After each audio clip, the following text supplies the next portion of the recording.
नयगढ़ जिला भापुर ब्लॉक बड़ सहरा पंचायत बालियापट्टा ग्रामर काठ माफिया नरेंद्र करंको घरे वन विभाग पक्षरु चढ़ाऊ।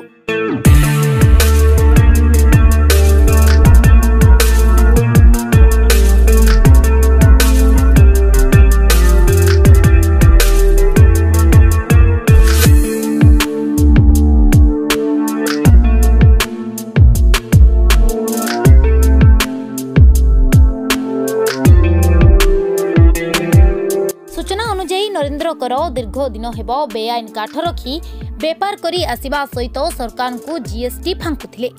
जिहाकू प्रतिवाद करुथिला ताकू हत्या धमक देउथिले। आज बेआईन भावे बाहर को काठ चालान हेउथबा बेले विशेष सूत्ररू खबर पाई नयागढ़ एसीएफ ईरानी नायक उद्यम रे खंडपड़ा रेंज रो भापुर फॉरेस्टर एवं फतेगढ़ पुलिस को मिलित सहयोग रे नरेंद्र करंक काठ फार्म हाउस रे अचानक चढ़ाऊ करिथिले।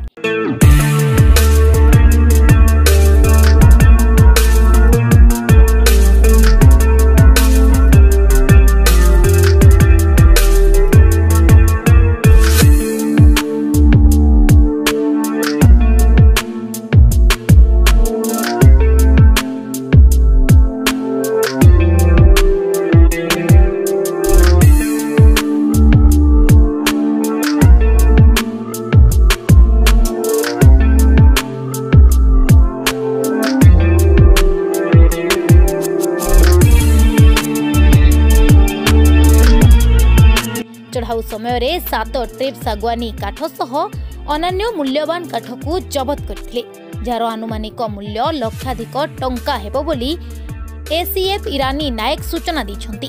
घटनास्थलरू अभियुक्त फेरार हो जाइछि। नयगढ़ भापुरु तपन दास को रिपोर्ट, प्राइम टीवी ओडिशा।